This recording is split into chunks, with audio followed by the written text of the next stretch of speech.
It's me once again, this is Jopai's Adventure and welcome back to my channel. And for today's video, I'll be sharing to you guys kung ano yung nangyari doon sa bridal shower ng isa sa mga kaibigan namin, si Wilhelm, last month. And this is just to give you an idea on what are the prospect game or the possible games na pwede nyong gawin sa mga bridal showers. So, let's start the game with the wholesome game. The first game, I call it put a ring on it, and the materials that you need are drinking straw, and if you know the chichirya dun sa Pilipinas, the cheese ring. Rule of the games, bawat player of each group, gamit ang straw, they have to take one piece of cheese ring from the bowl and then transfer it to another bowl. So kung sino yung first group na makadami ng napulot na cheese ring, sila ang winner within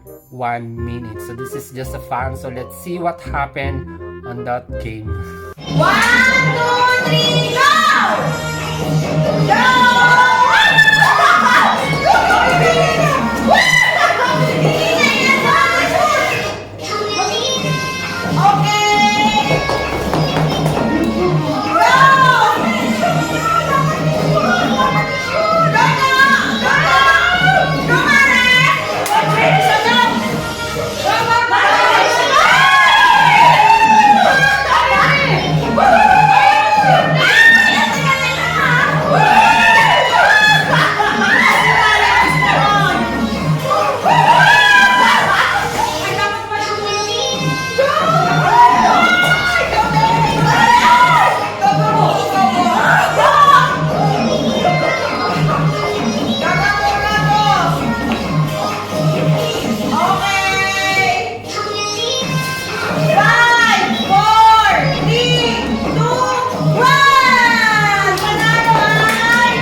So Ruby team had win. Yeah, they're so happy. But after few minutes, eto ang nangyari. Then ako sila natapos mag-ima. Lumalima kami. Oy! Ay, madam! Ikaw, itong isa yung nakalagay lang niya, no? Kakalagay na lang. It ain't fair! Yung kakalagay lang niya. Kakalagay lang. Unang-una tapos.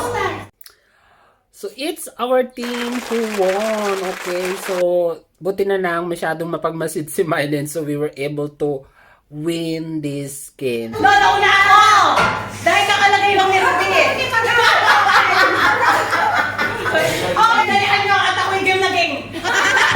Competitive! So the second game that we played, I call it as the bridal gown fashion show. So the materials that we needed is only a roll of tissue, and I form two groups, and each group has a 3-member, and then kailangan dun sa bawat group ay kailangan may mag-represent na bilang model, and then the 2 person of each group ay kailangan silang gumawa ng isang gown out of the tissue roll.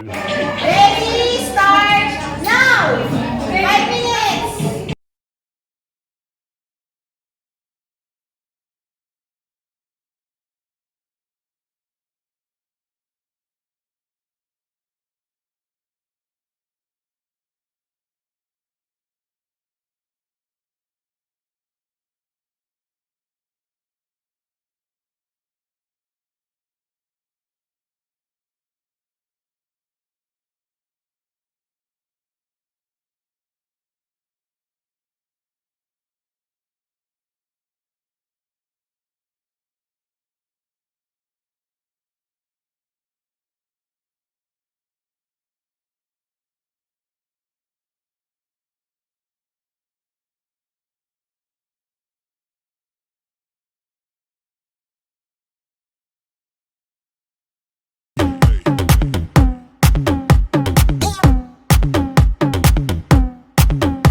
So, para fair ang winner, tinawag namin yung may-ari ng bar, Italian. So, pinapili namin sila kung sino yung bet nila or sino yung winner dun sa the best design in gown.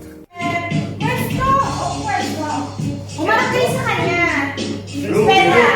Rupi. Ako lang po may Design. Come design. Sige, comment design, Ben. Shut up! Wala na! Competitive talaga! So, fortunately, sabi nung isa, pinakamaganda daw si Ruby. And then, tinanong namin kung sino yung best in design kasi parang hindi naintindihan nung isa. So, tinuro niya si Jean. So, si Jean ang nanalo ng best in design ng bridal gown. Woo! Congratulations, girls!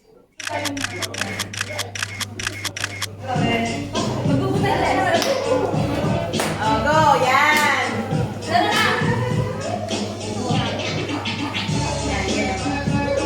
Okay. Galing naman ang mga model.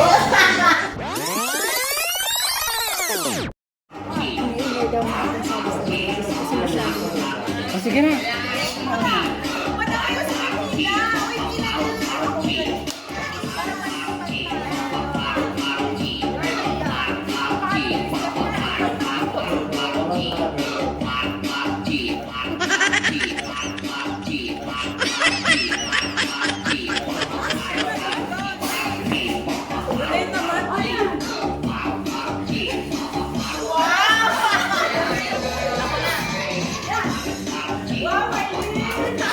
Ulitin natin.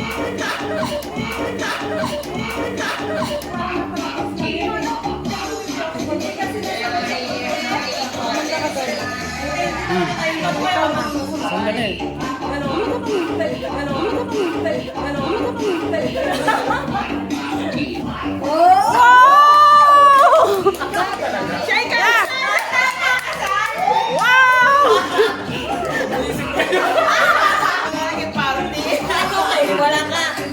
Ayan na. Sapa. Uy, sir, puno pe. Lugi tayo kay Tino. Tagal pala yun. Tama na. Tell me pretty lies, look me in the face. Tell me that you